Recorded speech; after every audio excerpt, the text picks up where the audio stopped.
ఒక నిచ్చెన చూపించి 10 రకాల మెట్లు చూపించి ఇది వాక్యం అని ఎందుకు అనాల్సి వస్తుందంటే, వాక్యము ఒక జారుడు బండగా ఉండదు, లిఫ్ట్గా ఉండదు, ఒక్కొక్క మెట్టు ఎక్కాలి. ఉదాహరణకి అపోస్తలుల కార్యం 2వ అధ్యాయంలో 38 మొదలుకుని 46 వరకు లేదా చివరి వచ్చిన వరకు రాయబడేటువంటి ఆ ఉపదేశ క్రమంలో 1 మారు మనసు, 2 బాప్తిస్మము, 3 పరిశుద్ధాత్మ నింపుదల, 4 వేరుపాటు జీవితం, 5 అపోస్తల బోధ, 6 సహవాసం, రొట్టె విరుచుట, ప్రార్థన జీవితం, వైరాగ్యం, పరిపూర్ణత. ఒక్కొక్క మెట్టు. ఇదంతా వాక్యంలో ఉన్నదేగా, మాట్లాడరే. అంటే ఇది మందిరమే కనుకైతే అందులో ఖరీదైన వాయిద్యం లేకపోయినా, ఈ మందిరంలో నాకు మొదటి సందేశం ఏంటంటే, నిమిషానికి వస్తా టోప్ అని పేలే బుడగలు అట్లా. నీకు చాలా వందన. ఏడ మందిరం పెట్టా మాకు ఒక సిలువ శోధనది. అందరు ప్రార్థన చేసుకోండి, డబ్బాంటారు, పిల్లలు తుల్లిపడి చేస్తారు. మొన్న అయితే మీరు నమ్మరు, ఒక పాస్టర్ గారు వాక్య పఠనం చేస్తుంటే పేలింది బుడగ. ఆయన మైకిలో తో తో తో అంట, భయపడిపోయాడు. చక్కగా చదువుతున్నాడు. అసలు ఈ మందిలో నాకు నచ్చిన ఫస్ట్ పాయింట్ బుడగలు కట్టలేదు. దండం పెడతాను రయ్యా, మంచి పిల్లడు దొరికావు. అది ఎందుకో మరి ఆ సంతోషం అర్థం. బుడగలన్నీ చుట్టి పెట్టేస్తున్నారు. దాని ఫ్యానం ఎంత, ఇన్ని 100 మంది వచ్చేప్పటికి వేడి పెరిగిపోయి ఆడో పిల్లగాడు ఇటు తగిలి, ఈ పిల్లగాడు అడ్డు తగిలి, మొత్తం బుడగలు టపా టపా టపా పేలుతుంటే, ఒక వీడియోలో కూడా అండి వాక్యం అంతా టప టపే టప టపే టప టపే. కెమెరా బుడగలకు ఉండదుగా, మన ముఖానికి ఉంటుంది. ప్రసంగం అంతా టప్ టపలు ఆడుతుంటే నేనే టపాకాయలు పేల్చుకున్నానేమో అన్నట్టుగా ఉంది. ఇంత శోధన లేనందుకు నేను ఎంతగానో సంతోషపడుతున్నా. నిచ్చెన ఉండాలంటే ఉపదేశ క్రమం. ఏదో నోటికొచ్చింది, గుర్తొచ్చింది, నువ్వు చదువుకుంటా బప్పలేకుందే అనిపించి గీతకిచ్చేసిందల్లా చెప్పకూడదు. ఎవడైనా దేవునికి స్తోత్రం, దైవజనుల మీద మనందరం గుర్తుపెట్టుకోవాలి. మనం చదువుకుంటే మనకు మంచిగా అనిపించిందల్లా చెప్పేస్తాం కాదు, ఒక ఉపదేశ క్రమం ప్రకారమే బోధ ఉండాలి. ఇది దేవుని మందిరమే కానీ వేరొకటి కాదంటే అక్కడ ఏముండాలి? ఉపదేశ క్రమం అని అలానండి గట్టిగా. హల్లెలూయా. కొంతమంది ఏదోటి అరిసి కేకలేసి ఇలాంటి ఉపదేశం ఎక్కడ లేదు అంటారు. నిజమే, ఎక్కడ పడితే అక్కడ అలాంటి కేకలు ఎందుకు ఉంటాయి? ఎక్కడైనా నిచ్చెన ఉండాలి, ఉపదేశ క్రమం ఉండాలి. ఓరక బట్టి అరుపులు ఉంటుంది దేవుని మందిరంగా. ఇది దేవుని మందిరమే కనుకైతే అక్కడ ఏముండాలి? అందరు చెప్పండి గట్టిగా, దేవునికి స్తోత్రం కలుగునగా. రెండవ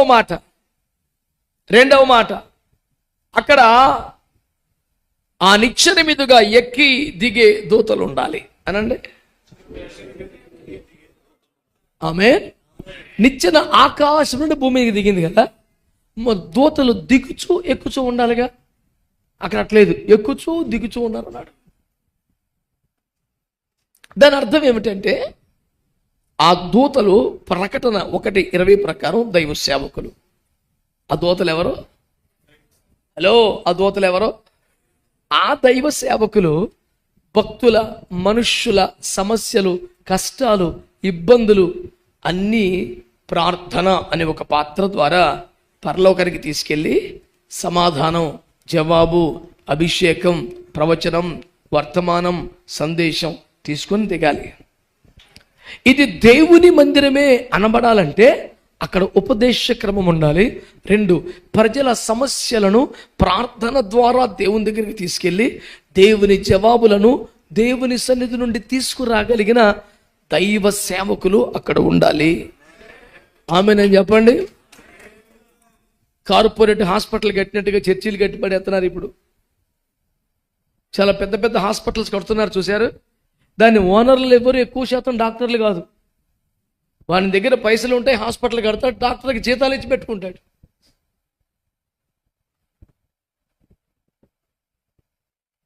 చాలా మంది అలాగే మందిరాలు కట్టి బారేస్తున్నారు. కట్టేసి ఎవరికొకరికి ఇవ్వడం, ఏదో దాని మేనేజ్మెంటు, దానికి ఒక కమిటీలో ఎవడు సేవా దర్శనం పిలిపోన్నాడు కాదు. మరి ఎందుకున్నారు వాళ్ళు? సేవకుని నడిపిస్తాకే ఉన్నారు. దర్శనములో భాగం కాకపోతే, పిలుపులో ఏర్పాట్లు లేకపోతే, సొంతోడైనా లోతుతోనైనా తలకాయ నొప్పి ఉంటుంది తెమలదు. దర్శనానుసారంగా ఏర్పాటును బట్టి ఉన్నవాడితోనే పని జరుగుద్ది. కానీ ఎంత కోరుకున్న అబ్రహం గారి ఇస్మాయిల్తో పని చేయలేడు, పంపించవలసిందే, సెట్ అవ్వదు. నేను కన్నా నా బిడ్డలని గుండె మీద పడి కొట్టుకొని ఏడు చేసినా కేతూర పిల్లల్ని పంపాల్సిందే, తూర్పుకో పడమరకో తోసేయవలసిందే, సెట్ అవ్వదు. వాగ్దానమును బట్టి కలిగిన వారే, నిబంధనలోని వారే, ఏర్పాటులోని వారితోనే పైన సాగుద్ది. మనకి ఇష్టం గనక, మనం కోరుకున్నాం గనక సెట్ అవ్వరు సార్, కుదరదు. బైబిల్లో ఉన్న పరిశుద్ధుల అనుభవాలు అట్లా తెలిసి నువ్వు కొత్తగా ప్లాన్ చేస్తే వర్కౌట్ అవ్వదు. ఛాలెంజ్ చేసి చెప్పొచ్చు.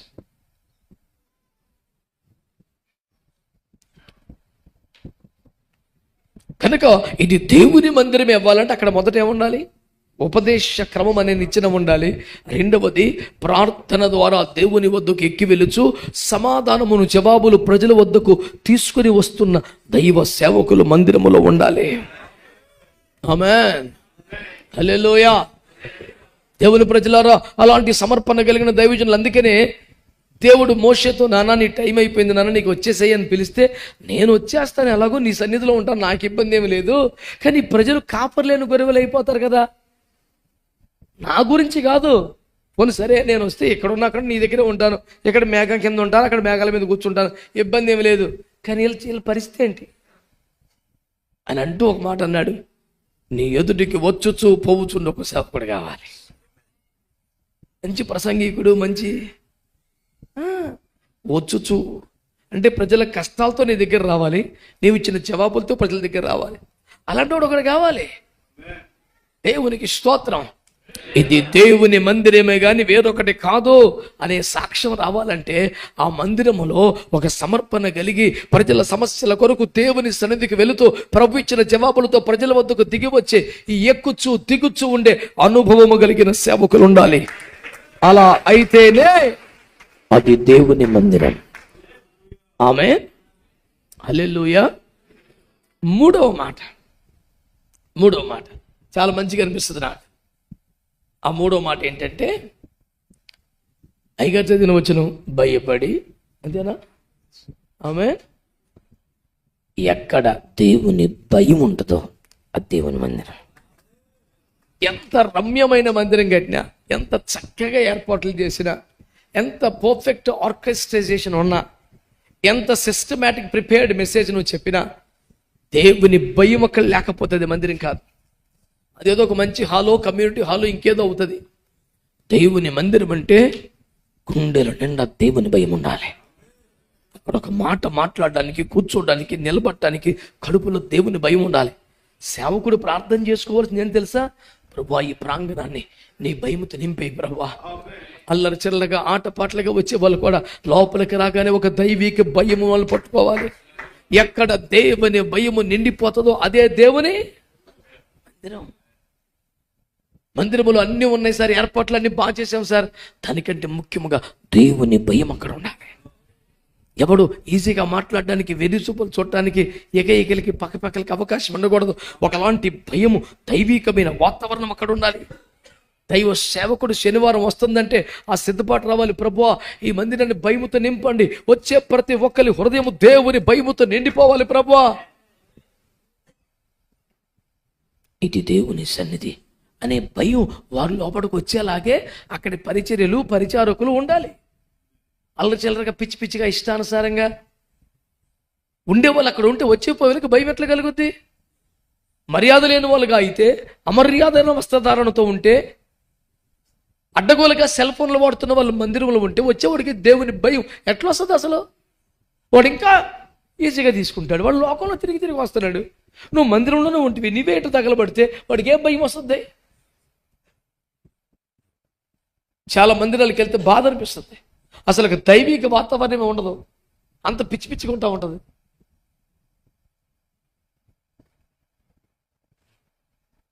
ఇది దేవుని మందిరం అయితే దేవుని భయముతో నిండిపోవాలి. గట్టిగా ఆమేనండి. నాలుగవది, పరలోకపు గవిని ఇదే. గవిని అంటే సింహద్వారం, ముఖద్వారం, మెయిన్ గేట్. అంటే ఒకడు మందిరములో అడుగు పెడితే పరలోకపు సింహద్వారంలో అడుగు పెట్టి, అంటే సింహద్వారంలోకి వస్తే ఇంట్లోకి వచ్చినట్టు కదా. అంటే మందిరం అనేది పరలోకానికి ముఖద్వారంలాగా, సింహద్వారంలాగా ఉండాలి.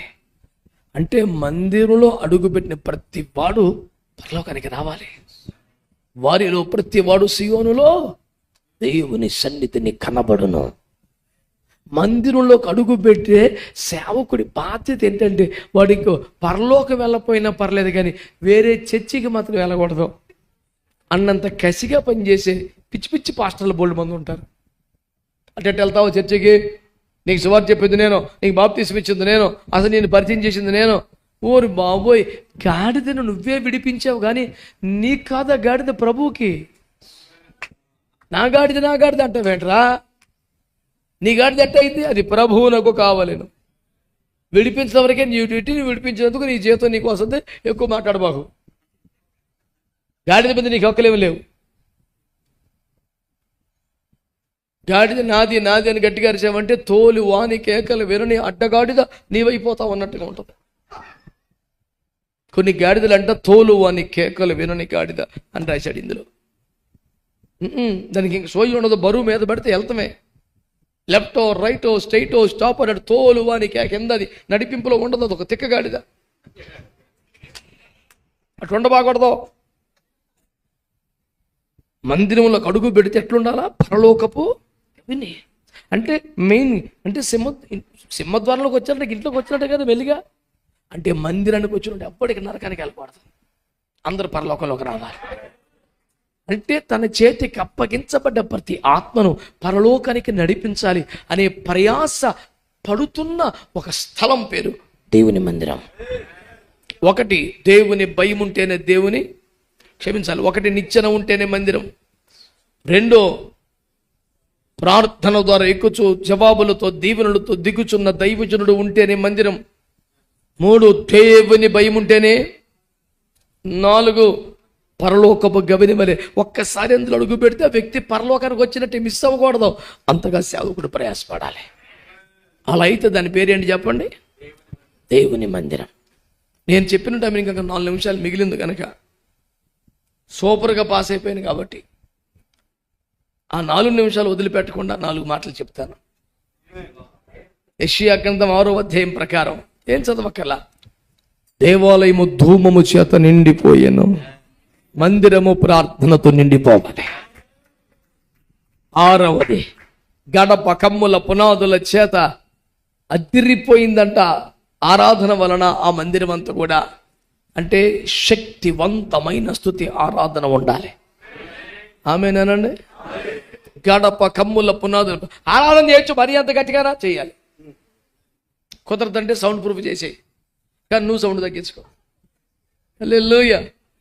తప్పదేగా. ఊరు బయట కదా, పల్లెటూరు కదని గుడి కట్టేసి నేను ఫుల్ జేబిఎల్ సౌండ్ ఎలా కట్టేసి కొట్టిపారి ఎత్తంటే చుట్టుపక్కల గొడవకు వచ్చేస్తున్నారు ఈ మధ్య. ఈ తిప్పలు మొదలు పెట్టాను ఎట్ట దీన్ని సౌండ్ ప్రూఫ్ చేద్దామని. ప్రార్థన చేసి ఒక 2 బాక్సులు తీసే అంటాడు వాడు.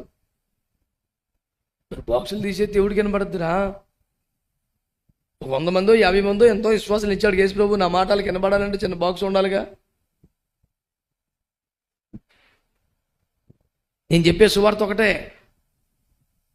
అది దేవుని మందిరమే కనుకైతే నిండిపోయే అంత ప్రార్థన ఉండాలి. 2 అదిరిపోయే ఆరాధన ఉండాలి. చెప్పరే. కొంతమంది పాడతారండి బాబా, అసలు ఇదేం ఆరాధన తెలియదండి. నామో నీ వైపు మా ప్రియా జనక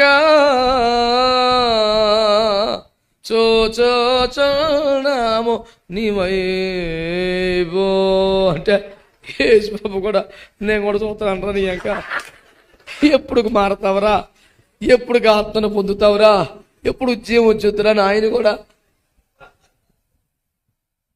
చూచుచున్నాను నీవై మా ప్రియా పుత్ర. ఇప్పుడుకి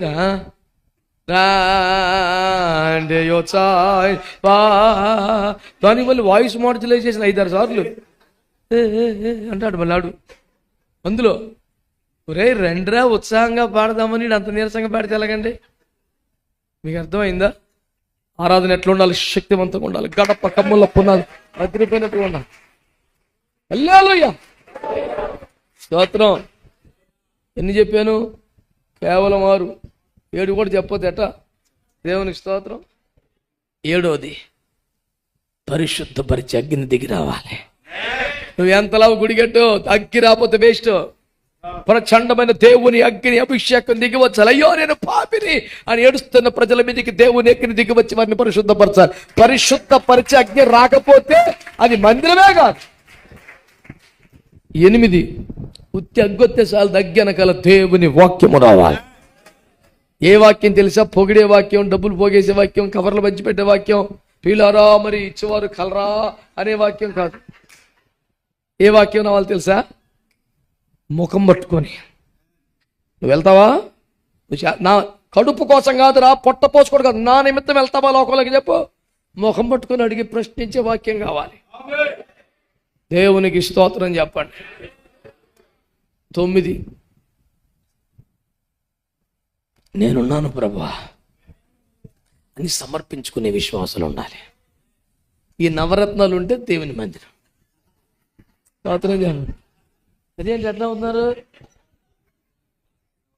అమ్మో నాకు ఇంకా ఏ రత్నాలు తెలియదయ్యా, మా దృష్టికి ఇల్లే రత్నాలు తండ్రి.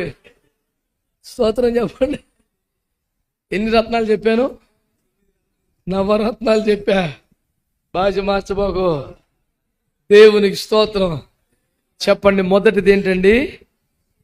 నిచ్చెన అనగా ఉపదేశ క్రమం ఉంటేనే దేవుని మందిరం. 2వది ఎక్కుచు దిగుచు ఉండే ప్రార్థనా పరులైన సేవకులు ఉంటేనే మందిరం. 3వది దేవుని భయం ఉంటేనే దేవుని మందిరం. 4వది పరలోకపు గవిని అంటే ముఖద్వారం. మందిరం నడుపు పెడితే పరలోకం గ్యారెంటీ అన్నట్టుగా వ్యక్తులను అభిమానులుగా, అనుచరులుగా, సిద్ధాంత పిచ్చి వాళ్ళగా, డినామినేషన్ వాళ్ళగా మార్చుకోకుండా పరలోక పౌరులుగా మార్చే సేవ జరగాలి. 5వది ప్రార్థన చేత నిండిపోవాలి. 6వది అద్దరిపోయే ఆరాధన ఉండాలి. 7వది సూటిగా పరిశుద్ధపరిచే అగ్ని ఉండాలి. 8 సూటిగా ప్రశ్నించే నిలదీసే వాక్యం ఉండాలి. నెక్స్ట్ సమర్పించుకునే విశ్వాసాలు ఉండాలి. ఆమేన్. మనందరి మందిరాలలో, ఈ మందిరంలో ఈ నవరత్నాలు ఉండాలని కోరుకుంటూ నా మాటలు ముగిస్తున్నాను. ఈ వాక్యం ద్వారా దేవుడు మనల్ని, ఈ సేవకుని దీవించునుగాక.